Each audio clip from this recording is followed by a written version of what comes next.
एक शहर में एक आदमी रहता था। वह बहुत ही लालची था।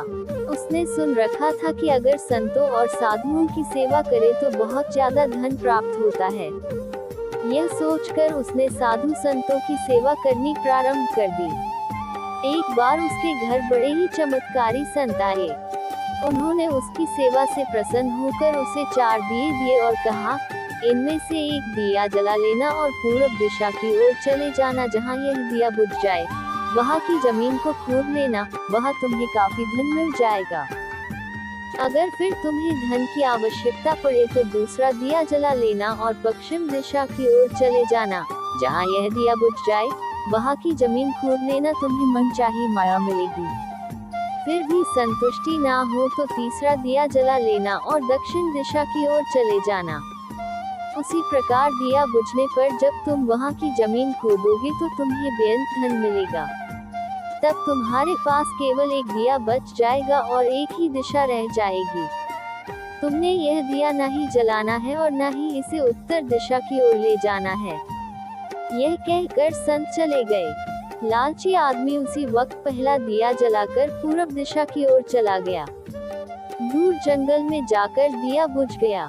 उस आदमी ने उस जगह को खोदा तो उसे पैसों से भरी एक गागर मिली। वह बहुत खुश हुआ। उसने सोचा कि इस गागर को फिलहाल यही रहने देता हूँ, फिर कभी ले जाऊंगा। पहले मुझे जल्दी ही पश्चिम दिशा वाला धन देख लेना चाहिए। यह सोचकर उसने दूसरे दिन दूसरा दिया जलाया और पश्चिम दिशा की ओर चल पड़ा। दूर एक उजाड़ स्थान में जाकर दिया बुझ गया। वहाँ उस आदमी ने जब जमीन खोदी तो उसे सोने की मोहरों से भरा एक घड़ा मिला। उसने घड़े को भी यही सोचकर वही रहने दिया कि पहले दक्षिण दिशा में जाकर देख लेना चाहिए। जल्दी से जल्दी ज्यादा से ज्यादा धन प्राप्त करने के लिए वह बेचैन हो गया। अगले दिन वह दक्षिण दिशा की ओर चल पड़ा। दिया एक मैदान में जाकर बुझ गया। उसने वहाँ की जमीन खोदी तो उसे हीरे मोतियों से भरी 2 पेटियां मिली। वह आदमी अब बहुत खुश था। तब वह सोचने लगा, अगर इन तीनों दिशाओं में इतना धन पड़ा है तो चौथी दिशा में इनसे भी ज्यादा धन होगा। फिर उसके मन में ख्याल आया कि संत ने उसे चौथी दिशा की ओर जाने के लिए मन किया है। दूसरे ही पल उसके मन ने कहा, हो सकता है उत्तर दिशा की दौलत संत अपने लिए रखना चाहते हो। मुझे जल्दी से जल्दी उस पर भी कब्जा कर लेना चाहिए।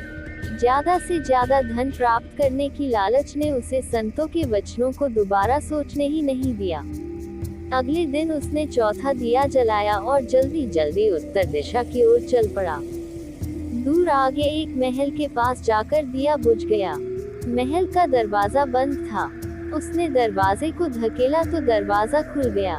वह बहुत खुश हुआ। उसने मन ही मन में सोचा कि यह महल उसके लिए ही है। वह अब तीनों दिशाओं की दौलत को भी यही ले आकर रखेगा और ऐश करेगा। वह आदमी महल के एक एक कमरे में गया। कोई कमरा हीरे मोतियों से भरा हुआ था। किसी कमरे में सोने के कीमती से कीमती आभूषण भरे पड़े थे। इसी प्रकार अन्य कमरे भी बेअंत धन से भरे हुए थे। वह आदमी चकाचौंध होता जाता और अपने भाग्य को शाबाशी देता। वह जरा और आगे बढ़ा तो उसे एक कमरे में चक्की चलने की आवाज सुनाई दी।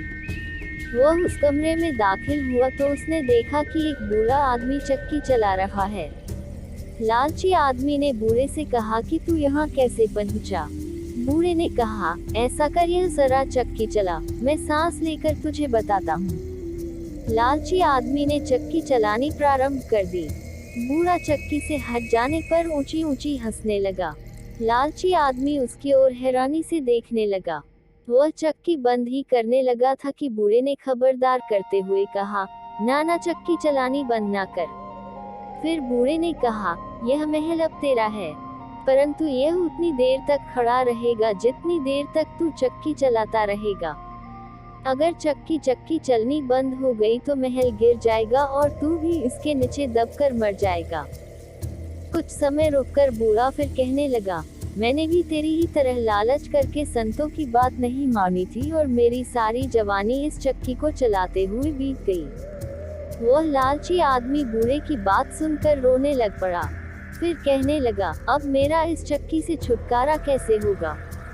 बूढ़े ने कहा, जब तक मेरे और तेरे जैसा कोई आदमी लालच में अंधा होकर यहाँ नहीं आएगा, तब तक तू इस चक्की से छुटकारा नहीं पा सकेगा।